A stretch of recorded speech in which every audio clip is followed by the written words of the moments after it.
Oke, Assalamualaikum warahmatullahi wabarakatuh. Kenalkan nama saya Ika Anak Yahya dengan NPM 2578298.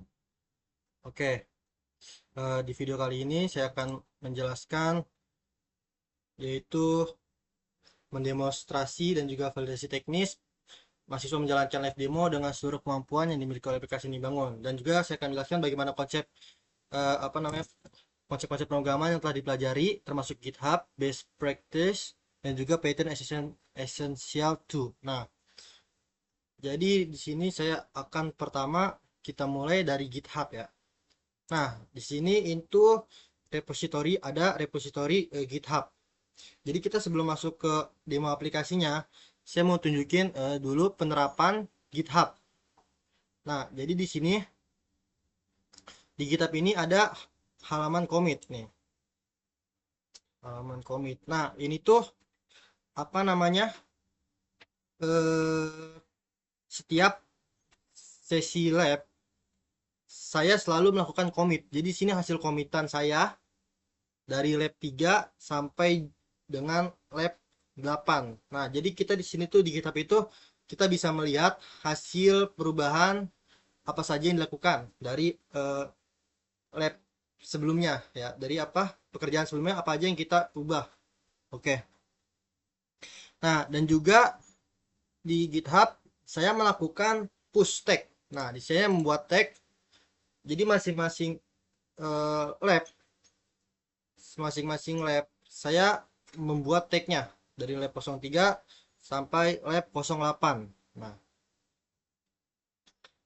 eh, itu penjelasan dari GitHub. Jadi GitHub ini tuh untuk apa namanya mengumpulkan tugas mini project saya, dan juga ini bisa digunakan untuk kalau misalnya di pemrograman bisa digunakan untuk kerja barengan nih. Kita bisa kerja barengan, jadi kita punya satu repository yang sama seperti ini. Misalnya teman saya akan dia mengerjakan satu project dengan saya, nanti dia akan nge-push ke sini nih, akan apa namanya mengupload hasil dari yang dia kerjakan akan di sini. Nanti saya bisa melihat nih apa apa yang dia kerjakan dan juga komitmen perubahannya apa yang dilakukan.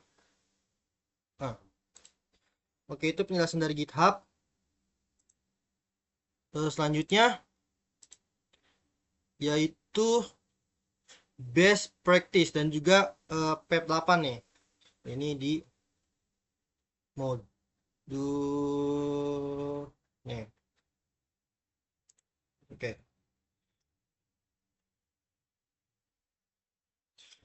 Nah, ini tuh apa namanya?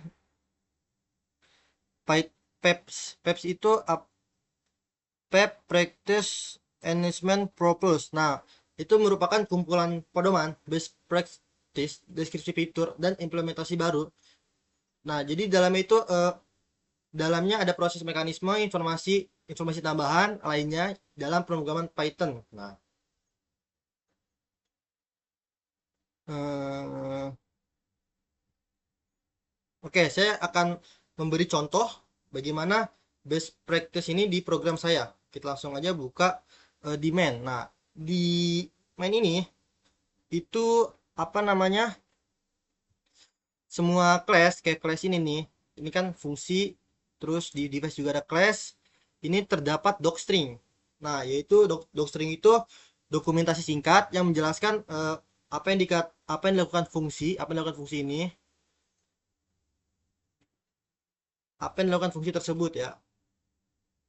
Nah, dan juga ada inline comment. Nah, inline comment itu eh, untuk komentator apa komentar yang menjelaskan logika di balik baris kode. Misalnya ini tambah perangkat. Nah, ini tuh kode apa ya namanya baris kode untuk menambahkan perangkat router. Nah, di sini untuk semua cek semua device. Nah, di sini ya, misalnya ini kan inline comment-nya mencari perangkat yang mengalami error. Nah, di sini itu kode untuk mencari perangkat yang mengalami error menggunakan di sini kita menggunakan iteration dan juga generation ya. Itu nanti ada di lab 7 dan 8 kalau nggak salah. Nah, saya juga akan tunjukkan apa namanya penggunaan PEP. Jadi kita di sini klik flag 8. Nah, ini salah satunya yaitu penggunaan PEP itu yaitu baris kode ini jadi rapih. Jadi kalau misalnya nanti ada pelanggaran di sini, kalau misalnya ada pelanggaran, maka di sini nanti ada apa ya? Ada tulisannya lah. Jadi eh, apa ya? Fungsi dari PEP ini untuk terlihat rapi lah, kode untuk bisa terlihat rapi seperti ini. Nah, eh, oke, langsung aja saya akan menjelaskan dari lab 3. Nah, lab 3 itu apa namanya? Di sini kita oke, kita buka filenya aja dulu. Cisco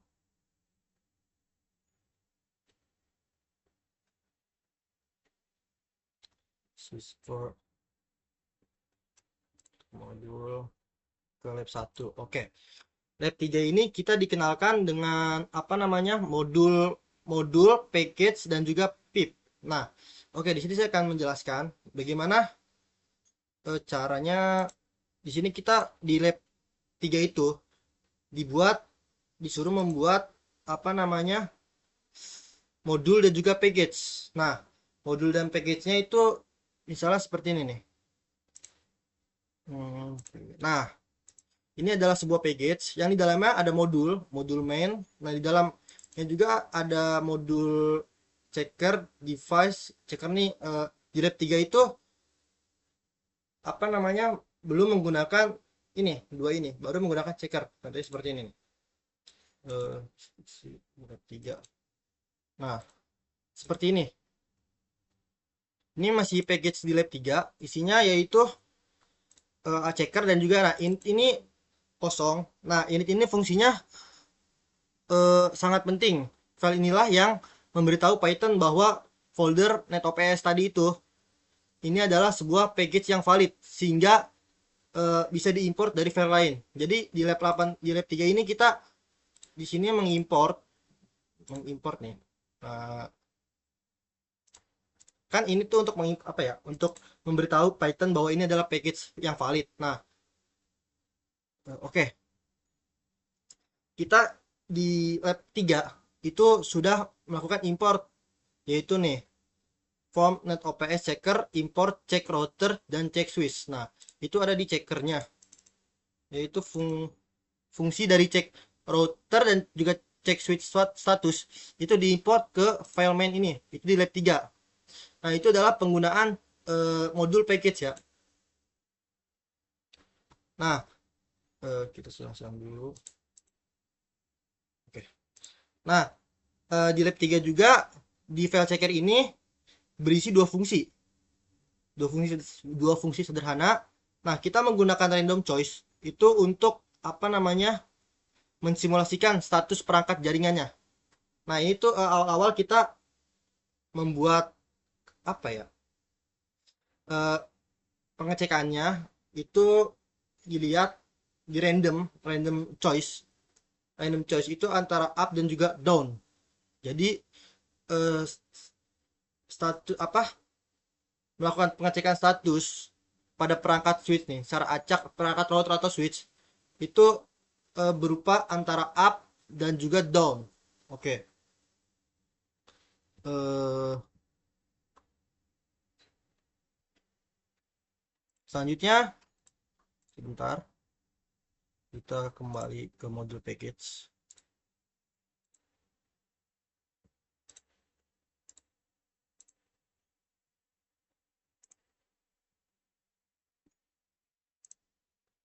Nah, modul itu adalah file Python yang di dalamnya ada beberapa fungsi, bisa lebih dari satu fungsi. Nah, itu modul ya. Kalau package, nah package itu adalah apa ya? Kayak folder yang di dalamnya ada beberapa modul. Nah, itu package.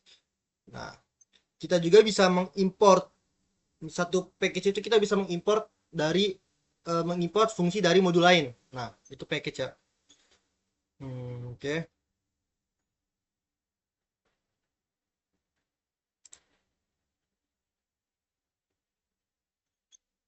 Nah, selanjutnya geser ke di lab 4. Kita silang aja.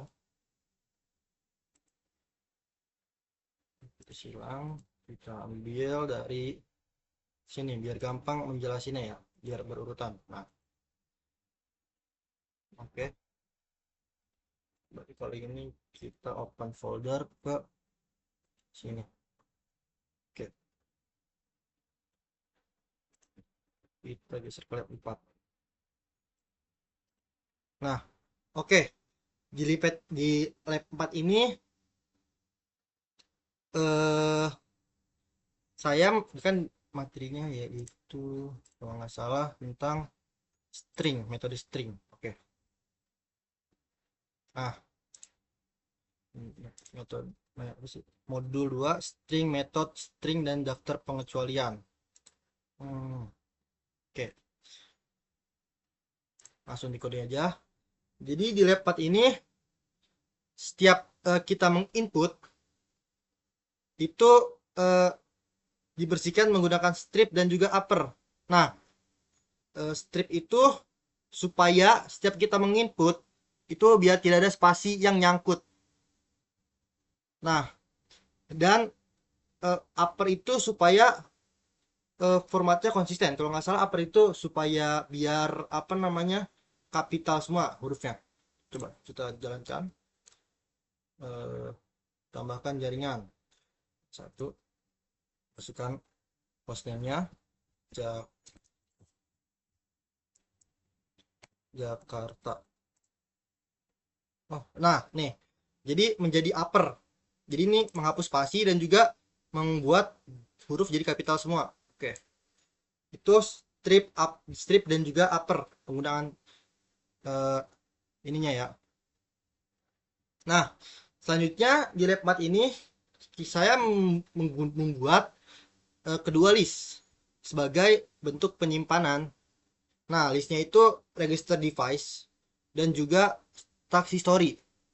Nah, eh, register registered device dan task history itu untuk menyimpan daftar perangkat dan juga task history itu untuk mencatat riwayat semua aktivitas pengecekan. Nah, jadi kayak setelah saya menambahkan perangkat itu disimpan ke list registered device perangkatnya.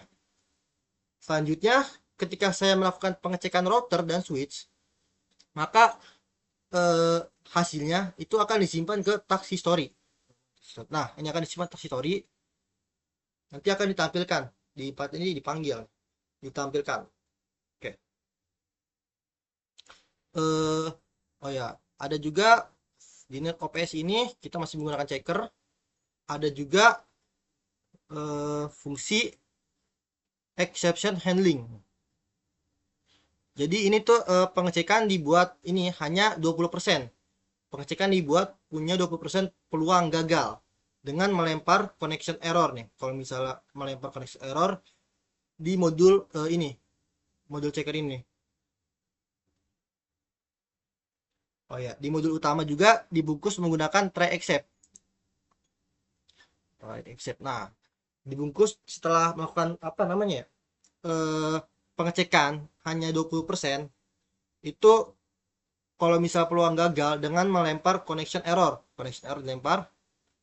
Nah, di modul utama saya bungkus dengan apa try except, try except, text try except. Nah, itu supaya kalau misalnya terjadi error, program tidak crash, tidak keluar. Jadi program eh, tidak apa ya, tidak keluar lah kalau misalnya menangkap error tadi yang di checker ini. Jika menangkap error, maka program tidak keluar, melainkan lanjut ke except ini,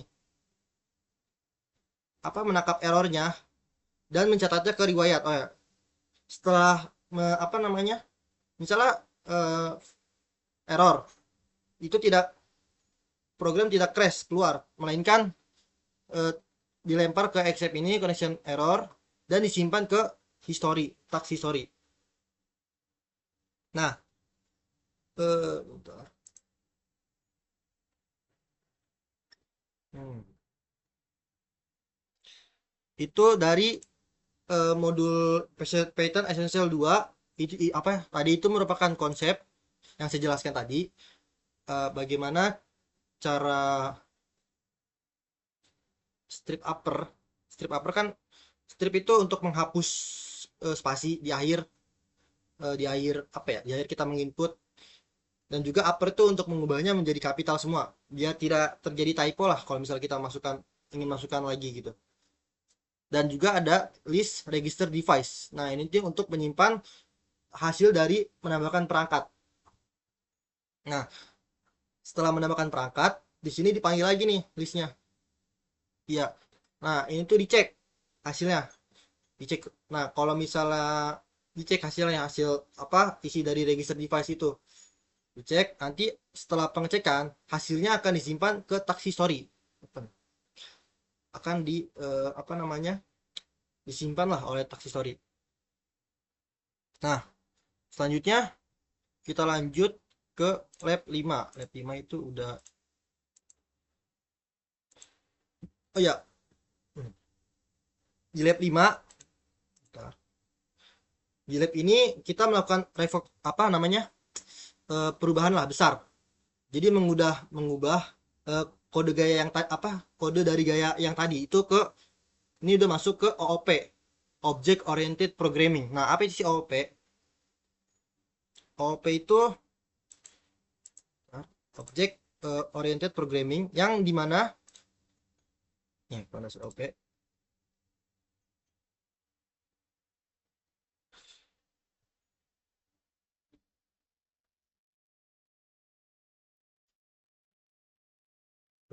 yang dimana OOP itu contohnya seperti aduh seperti di ini apa di device dan juga di main. Oh belum ya.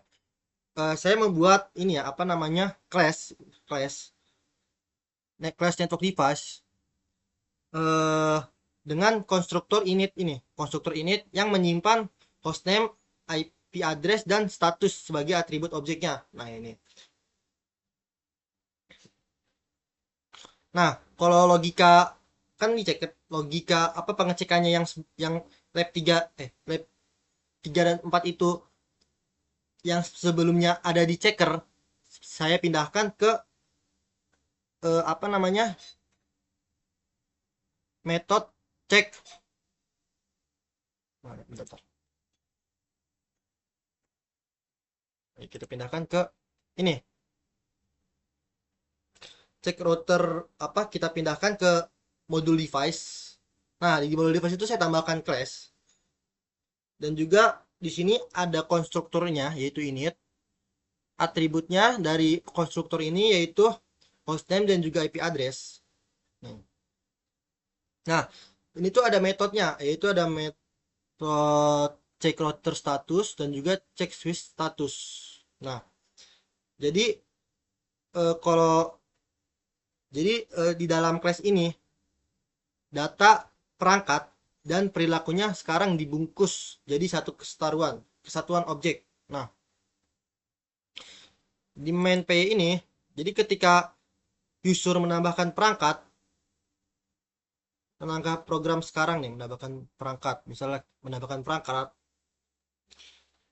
program sekarang membuat objek. Jadi ketika kita user menambahkan perangkat, kita menambahkan perangkat, apa namanya program itu sekarang membuat objek dari kelas network device tadi nih. Nah, jadi apa namanya? Eh, jadi apa program membuat objek dari kelas network device ini. Lalu eh, apa membuat objek dan bukan lagi menyimpan string biasa ke list. Oke. Eh, nah, itu konsep OOP yang ada di lab 5. Selanjutnya di lab 6 itu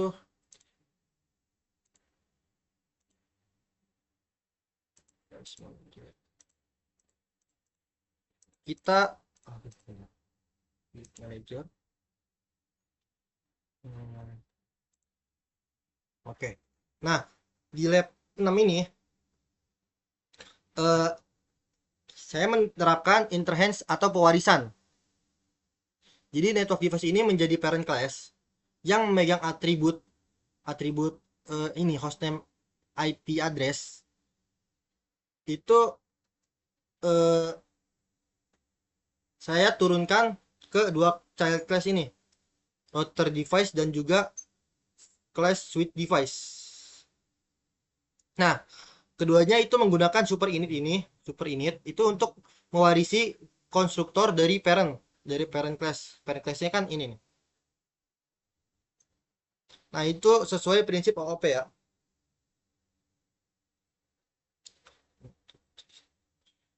Nah, ini adalah metode cek status. Eh, jadi kedua chat class ini sama-sama mempunyai metode cek status. Nih. Tapi hasilnya berbeda. Router menambahkan informasi OSPF, router menambahkan informasi OSPF, sedangkan switch menambahkan informasi VLAN dan juga STP.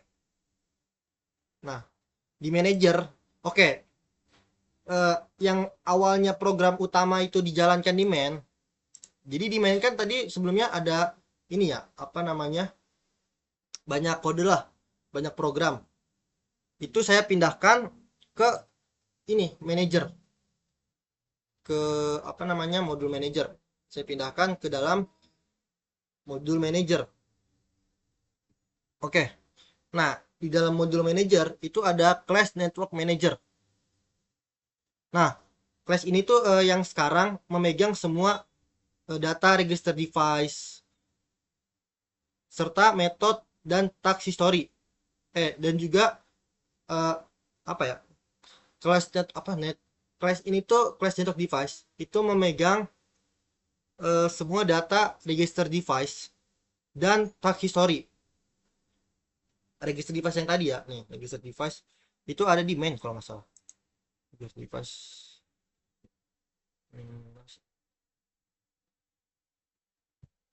Oh, bukan. Berarti ada di manager register device-nya.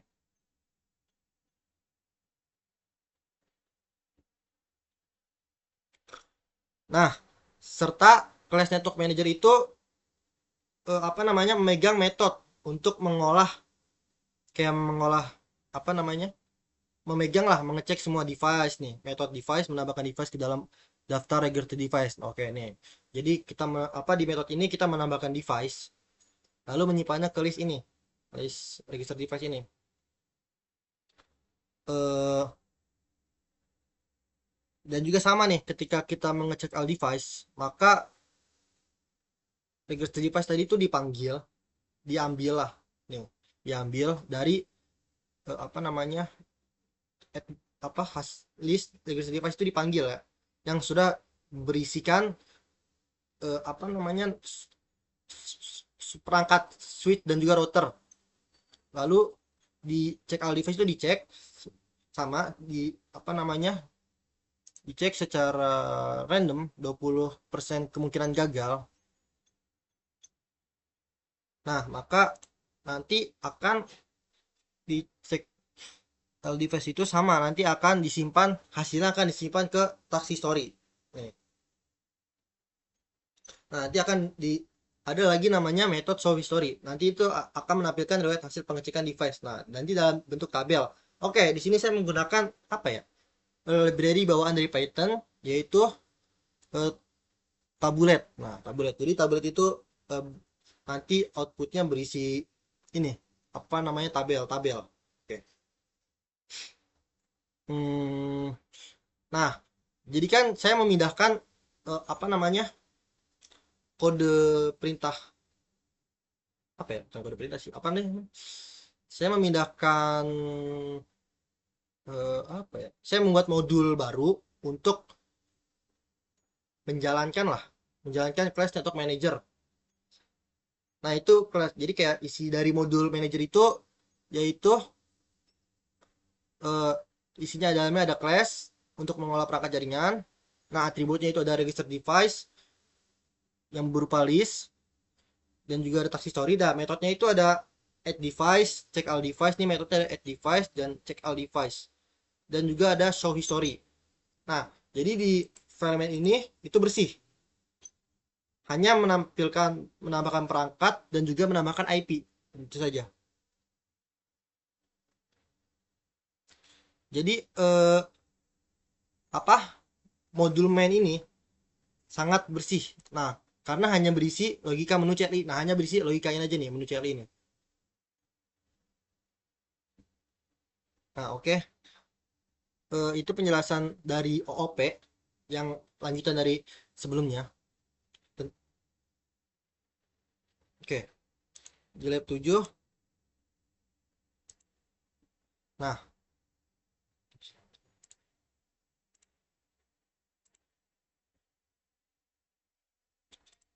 di lab 7. Oke, di lab 7 itu ada apa namanya fitur baru ya. Nih, yaitu saya menambahkan fitur pertama itu custom exception. Nih, class ini. Saya membuat dua class exception sendiri yang mewarisi dari build exception. Nah, eh, ini tuh class ini tuh untuk simulasi kegagalan koneksi fisik. Ya, exposure custom untuk error kegagalan koneksi fisik. Nah, dan juga ada authentication error untuk penolakan kredensial seperti SSH. Nah, eh, kita pindah ke file manager, ke try accept di manager, check all device bagian try accept. Nah, jadi eh, di manager P ini menangkap kedua exception tadi nih, menangkap exception tadi ini tapi secara terpisah.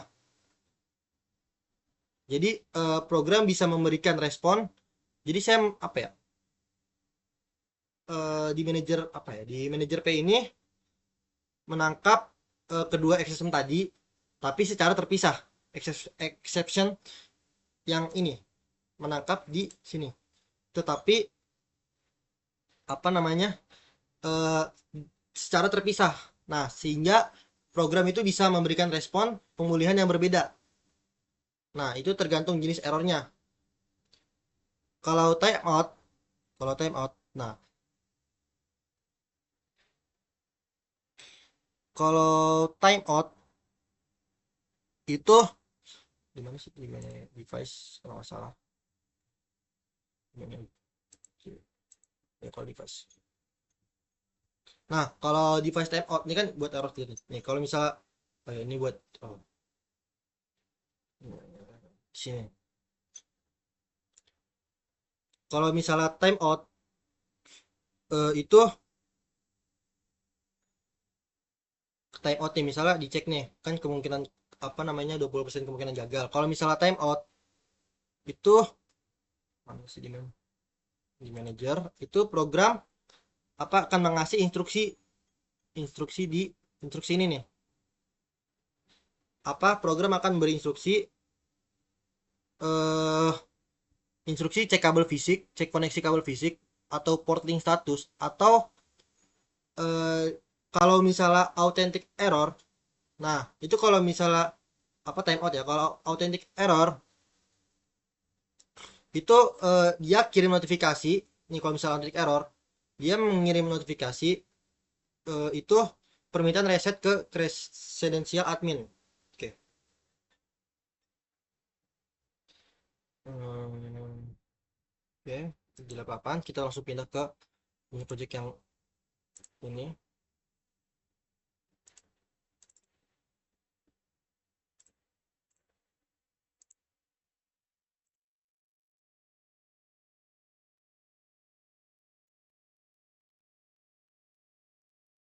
Nah, ah, Oke, di sini saya akan menjelaskan dari lab tadi lab berapa? Lab 7 ya, ke lab 8. Oke. Jadi di lab 8 ini apa namanya? Ada namanya fitur, oh ya, fitur lanjutan yang tadi. Kalau tadi kan fiturnya kita menambahkan custom exception error dan juga, oh ya, di sini misalnya di device. Nah, kalau oh ya, kan saya bilang akan menunjukkan fitur-fitur yang baru. Oke, menambahkan fitur ya. Nah, ini fitur yang pertama yaitu class device temp error dan juga class authentic error. Nah, ini tuh untuk apa namanya? Membuat error sendiri. Nah, supaya tidak apa ya? Ya membuat error sendiri lah. Lalu memanggilnya di sini, di manager. Lalu manggilnya apa ya? Lalu program akan menampilkan error antara kemungkinan gagalnya tadi di sini, kemungkinan gagalnya 20% gagalnya, dan juga probabilitas 40 gagal. Kalau misalnya gagal, maka di try except ini dilempar ke blok try except.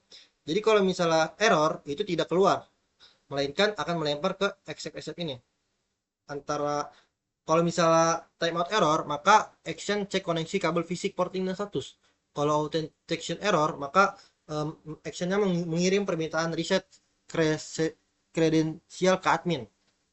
Nah, oke. Nah, di sini tuh ada namanya di main. Ini dimasuk ke fitur closer. Itu hostname factory. Nah, ini fungsi closer untuk membuat penamaan perangkat otomatis. Nah, jadi eh, saya membuat fungsi hostname factory ini tuh adalah fungsi luar yang mengembalikan fungsi dalam generate name. Oh, fungsi luar yang mengembalikan apa? Fungsi luar yang mengembalikan fungsi dalam generate name. Nah, nanti kayak di awal program saya panggil sekali, misalnya saya jadi awal program GKB number nih, GKB number.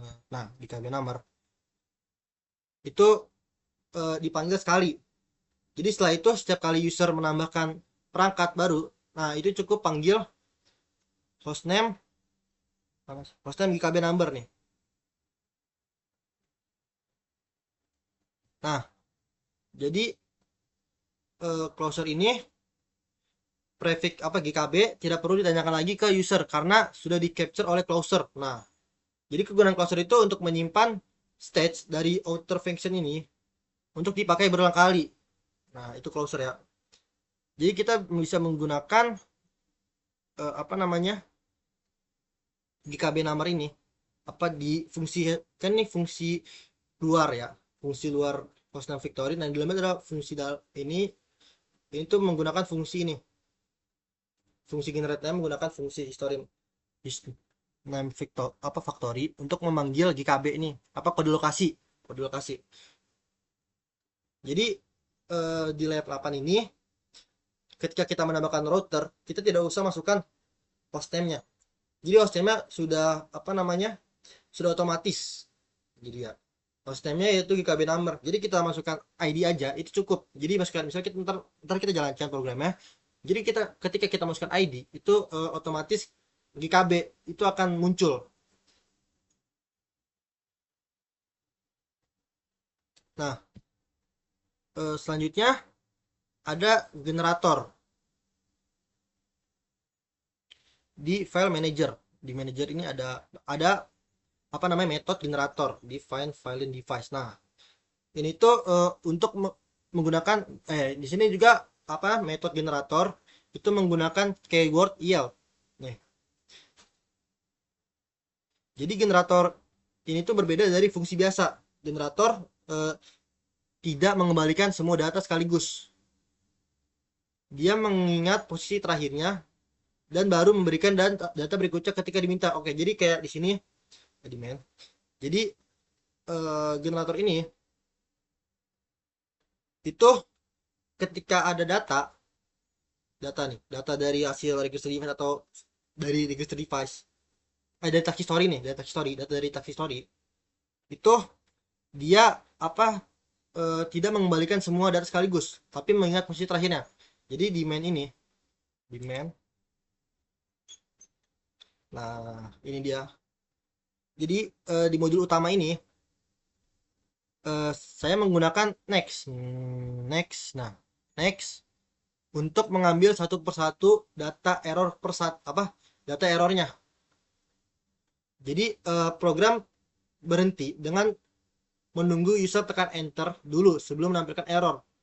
Nah, jadi kalau misalnya kita ada error nih, ketika sudah kita mengecek semua device dan ada error, maka di sini kita nanti akan menampilkan apa namanya mencari perangkat bermasalahnya. Tapi ketika kita mencari perangkat bermasalah, kita memanggil ingin menampilkan, kan di sini menu CLI-nya ada namanya cari perangkat bermasalah. Itu tidak apa namanya tidak mengeluarkan data yang bermasalah semuanya, melainkan satu-satu. Jadi apa namanya ya apa datanya itu tidak keluarnya semuanya, melainkan satu-satu. Jadi ketika kita menekan enter, terus eh, ketika kita menekan enter itu program akan menampilkannya satu persatu sampai habis errornya.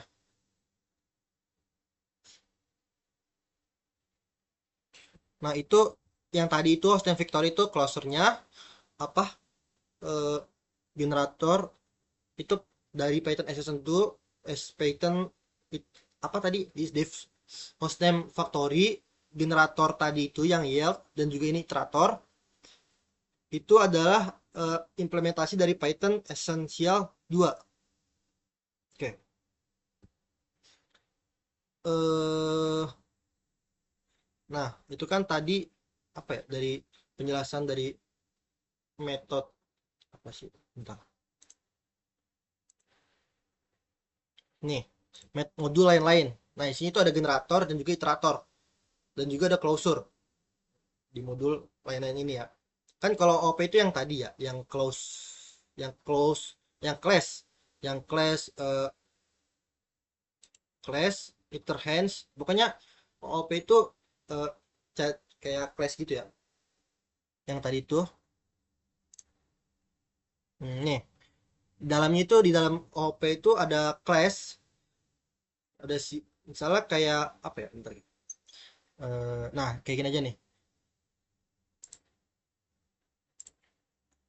Oh, di dalam OOP itu ada namanya objek, ada class, ada modul, ada method, dan juga ada atribut, ada objek. Hmm. Oke, di dalam class itu ada objek, method, dan juga atribut. Kalau misalnya di program itu yang ini kalau nggak salah. Kita ke manager aja, ke device aja ke device. Nah, ini tuh misalnya di sini ini itu adalah ini parent class, ini juga child class-nya. Jadi child class ini itu mewarisi atribut dari ini apa namanya eh, parent class ini itu atribut di apa eh, namanya diturunkan lah ke class ini ke router device juga dan switch device. Nah, itu konsep dari OP yang tadi ya. Ini adalah metodenya. Ini metode kalau di manager itu metodenya, ini metodenya, ini metode dari classnya. Hmm,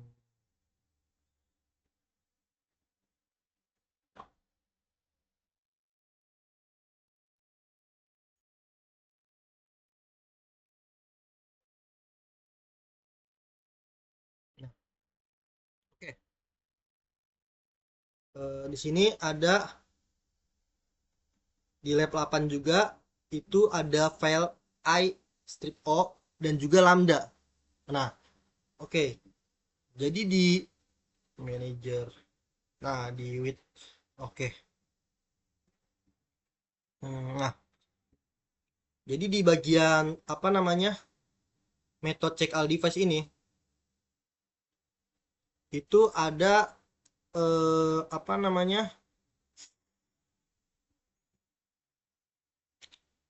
Auto save audit log nih with open nih.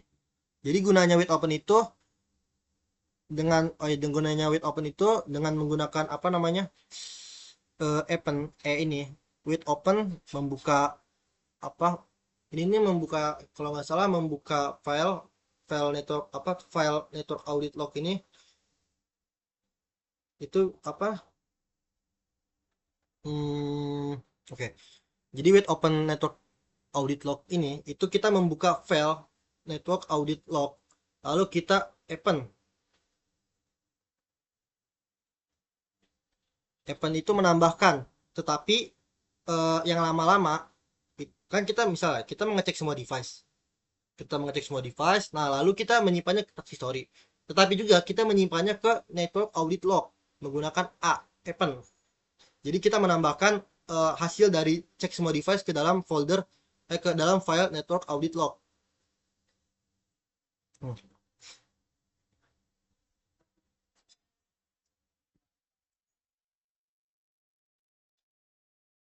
Jadi kayak setiap kali pengecekan perangkat selesai, pengecekan semua device selesai, nah sistem otomatis itu menyimpan eh, hasilnya ke file ini, file network audit log menggunakan context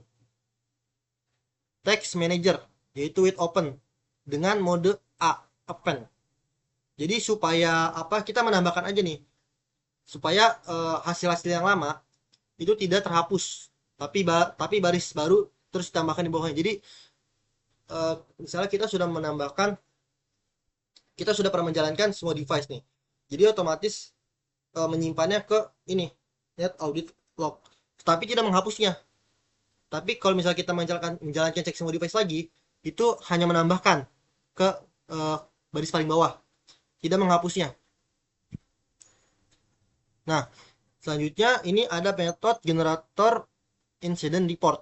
Nah, ini tuh membaca file audit log yang tadi itu dan mengekstrak laporan insiden menggunakan kombinasi fungsi filter dan anonim lambda. Nah, jadi untuk membuat laporan insiden, program itu membaca file log yang tadi itu lalu menggunakan kombinasi high order function. Nah, di sini kan membuka file dengan mode read. Lalu di sini kita pengen mencetak insiden errornya. Nah, yang pertama membaca dulu nih file database tadi. Kita membuka file dengan mode read, yaitu with open network audit log. Nih kayak gini ya. Itu dibuka. Tapi hanya membaca aja nih. Tidak mengedit, ditambahkan atau mengurangi. Nah, lalu kita menggunakan high order function, yaitu filter bagian nih, filter ini berarti ya. Iya. Jadi lambda ini untuk menyaring baris yang mengandung kata kunci violet. Jadi setiap kata kunci violet itu diseleksi oleh lambda ini. Jadi disaring di violet logs ini. Nah, jadi lambda di sini itu bekerja sebagai fungsi anonim. Dia mengecek setiap baris kalau misalnya ada violet, nah di dalamnya maka nilainya true. Nah, berarti baris itu lolos filter. Berarti baris itu tuh masuk, kalau misalnya ada violet, baris itu tuh masuk ke dalam hasil filter ini nih. Kalau misalnya tidak ada, maka dibuang, tidak akan diambil. Oke, saya di sini akan coba menjalankan mendemo programnya ya. Oke, pertama misalnya kita jalankan, di sini kita jalankan py main 25782098 titik p. Nah, di sini itu ada menambahkan header nama saya dan juga npm. Lalu di sini ada menunya, yaitu menu tambahkan router, tambahkan switch, mengecek semua device, melihat riwayat, cari perangkat bermasalah, mencetak laporan isi jaringan, dan juga keluar. Nah, oke. Di sini kita memilih menu satu dulu, tambahkan router. Nah, kita masukkan ID, misalnya ID-nya 52. Kita masukkan ID, IP address, misalnya 19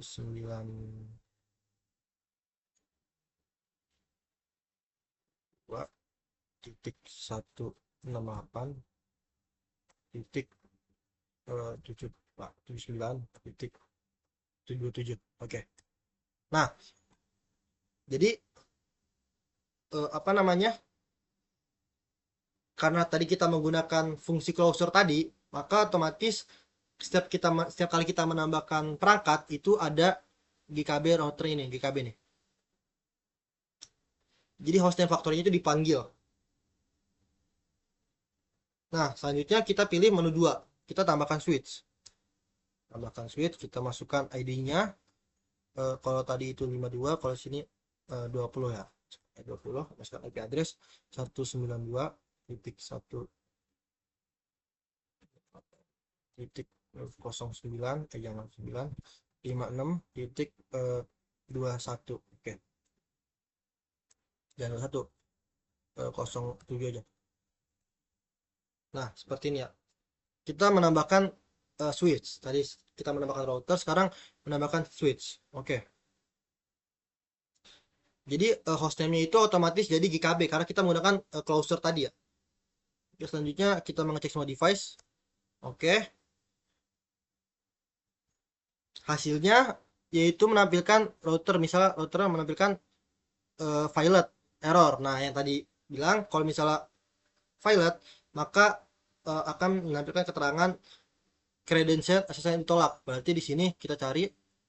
Nah, kita mengirim permintaan reset kredensial ke admin. Nah, lalu sistem itu otomatis menyimpan baris log ke dalam network audit log. Jadi baris yang network audit log itu dibuka, di open, lalu disimpan. Baris-baris ini nih, baris ini disimpan. Dan juga baris ini juga sama nih, yang switch juga sama disimpan. Kalau satu sukses. Oke. Sebelum itu kita hapus dulu filenya, nanti ada sendiri. Oke, biar gampang. Kita jalankan lagi, cek semua device. Oke. Error, device timeout error, yaitu kita menyimpan mengecek koneksi kabel fisik, port, dan juga link status. Oke. Nah, jadi di bawahnya ini baris log ini tuh otomatis disimpan ke dalam file ini. Sistem otomatis menyimpan baris log ke dalam file network audit log tadi, yang ketika mengecek semua device kita wait open, lalu menyimpan semua hasilnya ke ini network audit log ini. Nah, selanjutnya kita mengecek riwayat. Nah, riwayat ini tuh diambil dari task history tadi. Task history setelah cek semua device. Nah, itu disimpan hasilnya, lalu ditampilkan, kita tampilkan di sini kayak di di manager ini kan. Setelah kita sudah mengecek semua device, lalu disimpan di task history, lalu dipanggil nih, kita menampilkan show history, menampilkan riwayat pengecekan device dalam bentuk tabel. Di sini saya menggunakan tabel, ini tabelnya, riwayatnya. Oke, selanjutnya ketika kita melihat riwayat, selanjutnya kita cari perangkat bermasalah nih, Nah, kita mencari perangkat bermasalah yang tadi saya jelaskan, bahwasannya generator itu atau iterator itu tidak mengeluarkan data sekaligus, melainkan satu-satu kayak gini. Jadi kan diseleksi ya, nah lalu kita manggillah perangkat yang error, yang violet tadi itu dengan menekan enter sampai habis error tersebut. Nah, seperti ini. Lalu setelah kita mengecek perangkat bermasalah, kita mencetak laporan insiden jaringan. Kita cek insiden laporan jaringan tersebut, kita cek. Nah, hasil filter lambda perangkat bermasalah. Ulang karena tadi saya menghapus audit lognya, maka program hanya menyimpan error yang terakhir aja, yang ini berarti hanya error terakhir. Oke, kita cek ulang, cek semua device. Oke, selanjutnya kita langsung aja cetak perangkat bermasalah. Nah, ditemukan 3 error di seksi, di filter violetnya ada 3. Device timeout semua, apakah benar? Oh iya. Error, device error, dan juga yang terakhir device state error. Oke. Nah, oke. Itu kita sudah menyimpan semua laporan yang insiden jaringan tadi. Nah, kalau misalnya kita cek di sini, nah itu ada file baru.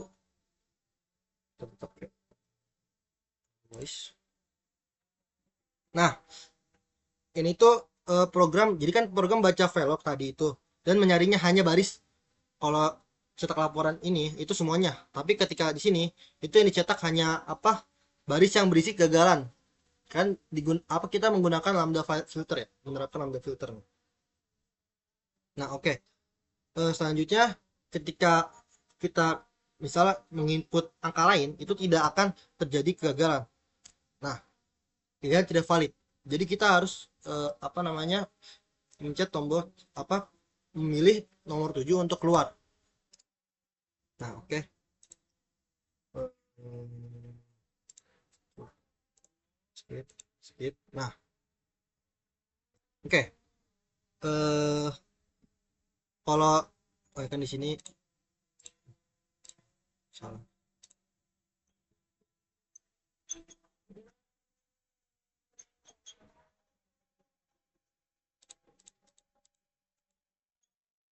Nah, di sini yaitu bagian A, mendemonstrasi dan juga validasi teknis.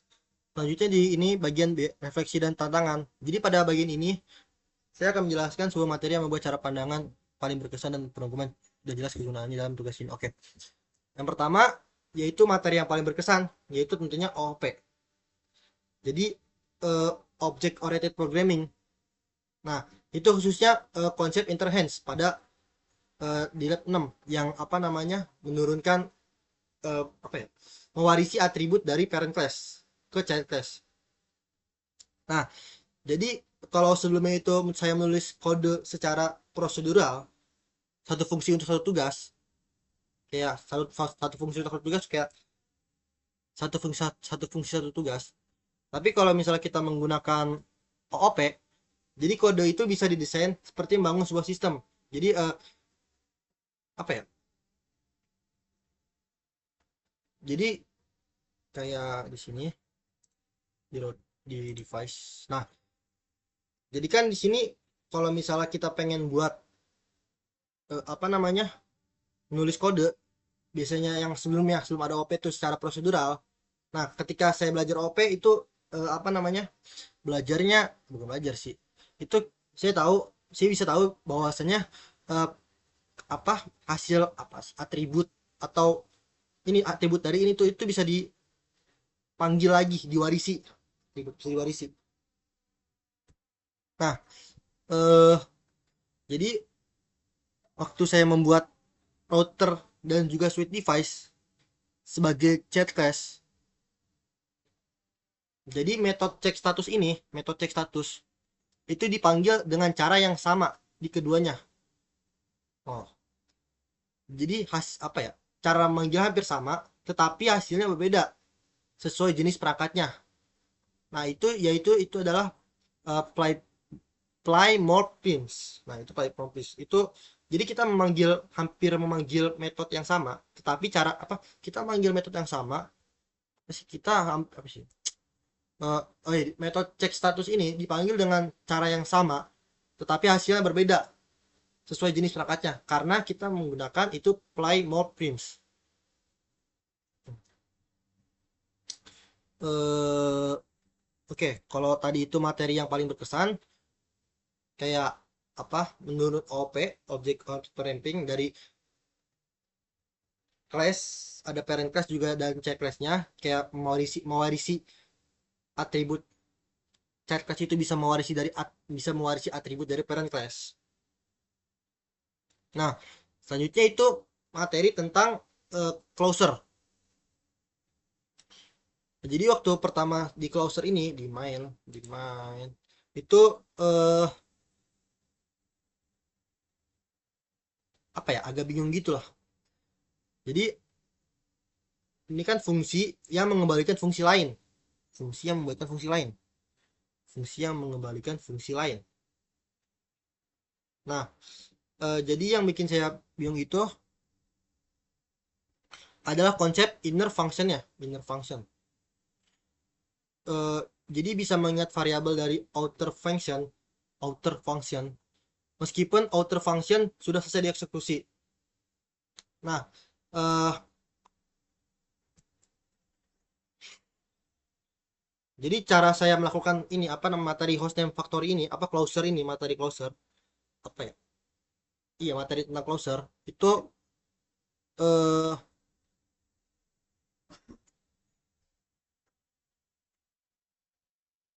apa saya apa ya, membuat contoh sederhana sendiri di luar project.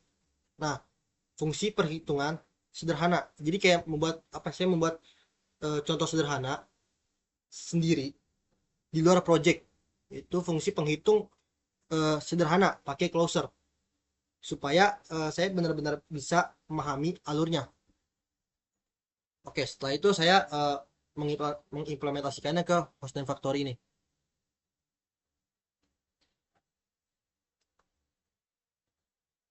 Jadi apa namanya, closer justru bisa memungkinkan untuk menyimpan konfigurasi lokasi, kayak lokasi ini, lokasi GKB itu sekali saja. Jadi kayak apa ya, memungkinkan menyimpan konfigurasi, misalnya kan di sini GKB number sebenarnya Hosting Factory itu menyimpannya hanya menyimpan lokasi ini sekali saja tanpa harus minta input berulang ke user. Oh ya, jadi user misalnya kalau oh, apa yang biasanya, jadi ketika kita hosting factory ini itu kita apa ya, tidak meminta input berulang ke user, melainkan apa ya, menyimpan eh, lokasi konfigur, menyimpan lokasi ini itu sekali saja. Nah, oke, kendalanya itu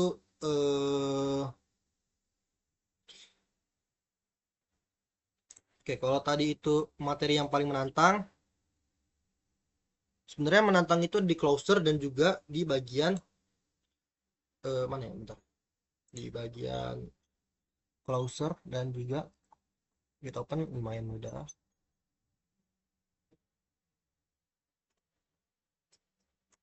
Oh ya, import hmm, di closer sih menambahkan fungsi baru closer. Nah, kalau kendalanya waktu itu, ceritakan kendala utama selama kita perjalanan perhitungan program. Oke, kendalanya eh, kendala pertama itu adalah mengintegrasikan semua konsep yang berbeda dalam satu project yang terus berkembang. Jadi setiap lab menambah fitur baru di atas nama. Oh ya. Jadi apa ya? Kendalanya misalnya waktu itu saya di lab 5 terjadi kesalahan. Terjadi kesalahan di lab 5 sehingga agak kesulitan saya untuk melanjutkannya ke lab 6 dan juga ke lab 7. Dan juga ke lab 8 itu agak bingungkan karena apa ya? Eh kalau misalnya jujur itu karena saya tidak masuk pada saat lab 6 tersebut. Jadi saya tidak tahu materi apa yang dibahas. Jadi saya agak bingung gitu untuk melanjutkannya ke lab 6. Hmm, oh ya, dan juga waktu itu apa ya? Typo-typo dikit sih. Kalau misalnya kita salah masukkan, misalnya di sininya apa? Pokoknya typo-typo dikit itulah yang bikin uh agak-agak rumit, agak-agak lama. Typo-typo dikit dan juga kadang error. Yang paling sering sih typo-typo dikit ya.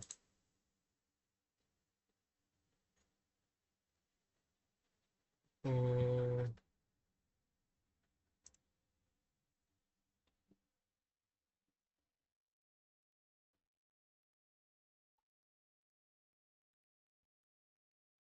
oke, itu aja video apa ya, penjelasan, demonstrasi dan validasi teknis dan juga refleksi dan tantangan dari lab 3 sampai lab 8 tentang apa ya, membuat mini project network automation task simulator. Oke, jadi di sini saya menggunakan apa ya, berbagai macam fungsi sih, kayak contohnya bukan fungsi sih, apa ya, sistem bawaan dari Python lah, kayak OOP, kayak import tabulet, kayak pip, kayak flag 8, terus eh, itu closure, generator, iterator, sama lambda. Nah itu ya.